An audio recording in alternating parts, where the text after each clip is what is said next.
What's up, everybody? It is Frey, and today is finally the countdown. The countdown for all the conventions I went to in 2023. We're going to put them in order from what I think was the worst to the best.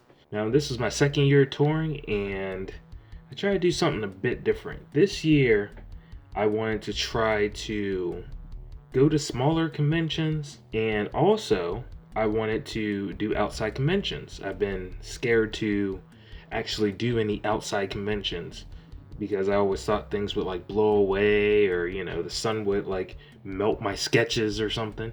So I finally did that this year. I did 15 conventions this year, so I'm only going to touch on each of them briefly, but in my channel there's a playlist of all the conventions from 2023 and the 2022 conventions. So if you want to get it more in depth, talk about those, then there they are. Without further ado, let's get to the ranking. Number 15, the comic creators of Delaware, comic creators art, whatever the long title was. Now, this is the first convention I actually showed up genuinely pissed off. Do you know why I was genuinely pissed off at this convention? So if you go to the Facebook event said one thing for the address. The right address was on a flyer. You had to look at the flyer. If you followed the Facebook directions, which I did, you ended up on the other side of town. When I got there wasn't that much signage. You really didn't know that a convention was going on there. It looked like you were in New York and it was like a whole bunch of street vendors. It didn't look like an actual convention. There were no like big signs, hey, this is the convention, or anything. There was nothing like that. I feel like their marketing was just terrible. It seemed like they just wanted people to kind of be curious that were walking the street, and hopefully they would stop and buy stuff. The people that did show up, it was kind of more like their family and friends. It was kind of like they were relying on word of mouth too much to get the convention out there, and it's no bueno. No, I can't do that. Number 14, Big Lick Comic-Con Nova. Let me tell you, it was huge, but they had a big problem. Half of the artist alley was behind this big old separation wall. The wall was put there because they had like famous artists, and they wanted to like have them have their backdrop and stuff. The problem is people didn't know that there was another half of artist alley, so the traffic coming down to us didn't get there. It was so bad that a lot of artists actually left the first day and did not come back for the second day. Number 13, Annapolis Comic-Con. I don't know what happened this year. Well, sort of. Okay, so the weather was bad that day. It was just complete crap weather. And I think that had a lot to do with why the attendance was so far down. It kind of just went by in a blur. Number 12, Natsukashi-Con. Natsukashi-Con. Why? Why did you do this to us? They took the vendors and the artists, and they put us in our own little area, our own little space, away from the hotel where all the other stuff was taking place. You had to take literally like a 5-minute walk to get to us. Granted, I know that they were expecting to have staff because it was kind of like a rec room, and they had an arcade, and they had a laser tag and all that stuff. Even so, splitting the convention between the vendors and all of the other action going on, the rave, all that stuff is in the hotel. It really hurt the sales of a lot of people. The only thing that kept me sane there is that I ended up meeting a lot of cool vendors there, and it was fun hanging out with them at least. Number 10 and 11, same convention, Nerdtopia. They had 2 this year, and it was their first year. So they had a beginning of the year Nerdtopia, and then they had the end of the year Nerdtopia. I think they relied a lot more on the popularity of their store. Their store is Nerdtopia. It's in, I believe, Hanover, Pennsylvania. I would be curious to see how they actually did if they moved the convention closer to their store. Maybe we would get more people flooding through. But it really wasn't as many people as I was hoping. Number 9 was MonkeyCon. It seemed like a lot of people came out. I felt like that probably because the venue was kind of small. That works wonders when it's a first year convention like this. And the promoter was really good. The guy who runs it, I saw him plenty of times going to different conventions and promoting MonkeyCon. So the promotion was good. And I got some poutine. I haven't had poutine since 2019 when I went to Canada. So I got some nice, beautiful poutine. It was good. My problem is with a lot of conventions that are like one day, you'll have the cosplay contest, and then people will leave after the cosplay contest. And that's exactly how this was. But for first year, not bad. Number 8 was Harrisburg Poppin' Comic Con. I had a really good table. My table was like, as soon as you walked in the entrance, you could see my table. But people just, they weren't letting that dough cheese go. But I will say, it was nice to have vendors there that sold alcohol. So, anytime you felt a little lonely or upset. Number 7, Four States Comic Con. The biggest thing I remember about Four States Comic Con is the heat. I was freaking sweating my balls off. There were no ventilation going anywhere. The doors were not open. It was hot. Now, the first day was actually, in the beginning, it was really good.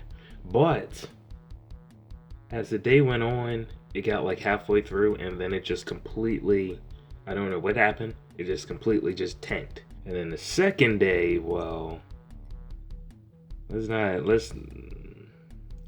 just not talk about the second day. One thing I will say is that the convention was really structured. Like, it was so easy to find everything that I wanted to walk to. Number 6, Fright Reads. Fright Reads, my first year at Fright Reads, even though I think it was third year for Fright Reads. I really liked where my table was. People could see me from the entranceway, but I could also see the main stage where all the guests and the panels were happening. They did a really good job of balancing the sound. It wasn't loud enough where it disrupted when you were talking to somebody, but at the same time, you can hear exactly what the guests were saying. So kudos to that. Number 5, Dover Comic Con. My first convention that was outside, and it was a very wonderful experience, but I was having such a bad day in the beginning. I'm not even gonna lie. My tent didn't show up. I got there, I completely didn't know how to hold stuff down because the wind was blowing.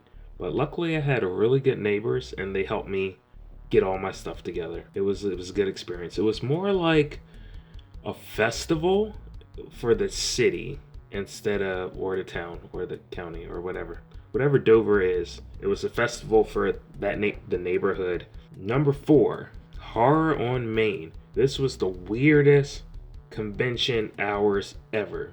So the first day, Friday, was from 5 to 10. Saturday was from 10 to 11 at night.